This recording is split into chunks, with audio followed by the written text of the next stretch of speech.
ஓம் சிவம். அன்பே சிவம். அனைத்தும் சிவம். முற்றும் சிவம். முடிவும் சிவம். முதலும் சிவம். என்றும் சிவம். இதிலும் சிவம். இயக்கம் சிவம். அன்பே சிவம். சிவத்தின் இயக்கம். அவர் அனைத்து உயிர்களும் தன் குழந்தையாக நினைத்து வாழ்பவர். அவர் அந்த அடிப்படையில்தான் மனித குலம் பிறந்த காலத்திலிருந்து இக்கால வரை எந்த மனிதனுடைய ஆத்மாவும் அலைபாயக்கூடாது என்பதற்காக அந்த அடிப்படையிலேயே அவர் கொண்டு வருகிறார்.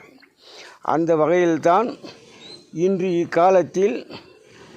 இக்காலத்தில் அரசு துறை வேலையில் ஒரு வீட்டில் இருப்பவருக்கே 4 பேர் 5 பேர் என்று அரசு துறை வேலை தொடர்ச்சியாக வருவதற்கு காரணம் இன்று பூமி நிலை எந்த நிலையில் உள்ளது. ஆனால் அனைத்து மக்களுடைய ஆத்மாக்களை எவ்வாறு நிறைவேற செய்வது?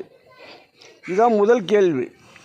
இது இறைவன் நான் கேட்கவில்லை, இறைவன் கேட்கும் கேள்வி. இதுவரை உலகத்தில் பூமி விரிந்து கிடந்தது. பசுமைகளும் இடைவெளிகளும் சாலை மரங்களும் கல்மலைகளும் விரிந்து கிடந்தது.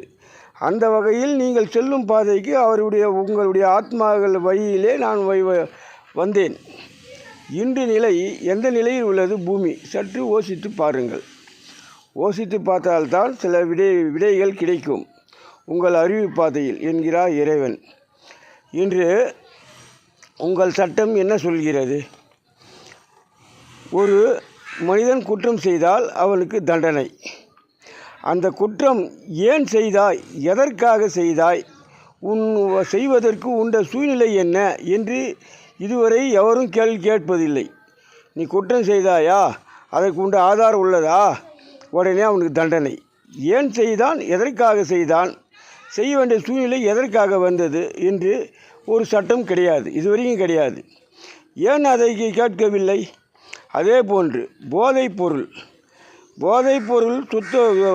பொருளை தடை செய்வதாக வெளிப்புறத்தில் நீங்கள் அரங்கேற்றி வருகிறீர்கள். எவ்வாறு தடை செய்வீர்கள்? உழைக்கும் மக்களுக்கு சற்று ஓய்வு தர வேண்டும். எங்கு ஓய்வு தருவீர்கள்? ஒரு நாளைக்கு கணக்கில்லாத நேரமாக உழைக்கும் மனிதன். ஆனால் உங்கள் அரசு துறை சட்டம் நீங்களே வகுத்து கொண்டீர்கள். அதில் செய்யும் மனிதன் 7 மணி நேரம், அதில் 1 மணி நேரம் உணவுக்கு சென்றால் 6 மணி நேரம். ஆனால் உழைக்கும் மனிதன் அவன் ஆத்மா அலைப்பாயும் அளவிற்கு அவர்களுக்கு ஊதியம் மிக மிக குறைவு. அவர்கள் வாழும் இடமும் தனித்து இல்லை. அனைத்து மக்களும் ஓரிடத்தில் அமர்த்திவிட்டு அனைத்து அக்கம் பக்கத்தில் உள்ளவர்கள், வசதியாக உள்ளவர்கள் அவர் வாழும் வாழ்க்கையை இவர்கள் கண்டு ஏங்கி தவிப்பது அல்லது கடன் வாங்கி அது போன்ற நிலையில் வரச் செய்வது, இது போன்ற நிலையில்தான் அரசு இன்னைக்கு இயக்கம் செய்து கொண்டு வருகிறது. இத்தனை காலம் வந்தீர்கள், அதில் குற்றமில்லை. இனி பூமியில் மிக வேகமாக இடைவெளி குறைகிறது. என்ன செய்ய போகிறீர்கள்? சற்று யோசித்து செயல்படுங்கள். இல்லை என்றால் இறைவன் அவருக்கு அனைத்தும் குழந்தைகளே, அவர் யோசித்து செயல்பட மாட்டார். எங்களால் முடியும், அடியார்களால் முடியும் உங்களுடைய வேகத்தை எவ்வாறு குறைப்பது என்று. காரணம், இறைவன் இன்னும் எங்களுக்கு உத்தரவு தரவில்லை. உத்தரவு தந்துவிட்டால் உங்கள் வேகத்தை குறைக்க எவ்வாறு என்று எங்களுக்கு சட்டமும் தெரியும், திட்டமும் தெரியும், வழிமுறையும் தெரியும். ஆனால் நீங்கள் அமைதியாக இருந்தால் இந்த நிலை உங்கள் பதவி பட்டம் அனைத்தையும் மண்ணோடு மண்ணாகும் என்பது உறுதியாகும். காரணம் எவ்வாறு என்று அன்று பாருங்கள். இன்று மன்னராட்சி காலத்தில் என்ன செய்தார்கள்?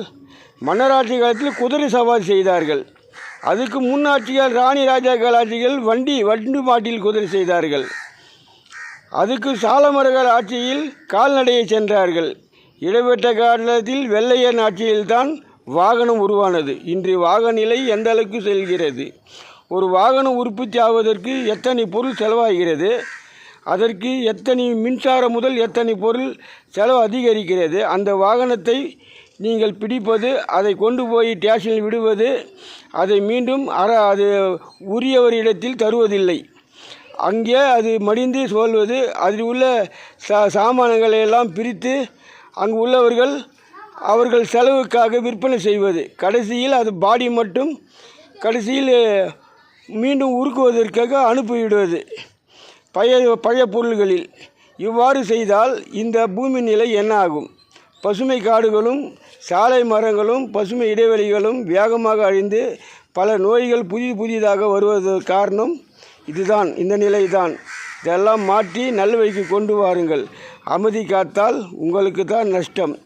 ஆகையால் இன்றும் உரைக்கிறேன், மீண்டும் அமைதி காத்தால் உங்களுடைய அறிவு பாதையை உங்கள் தொலைக்காட்சி மூலியமாக அரங்கேற்றவும்.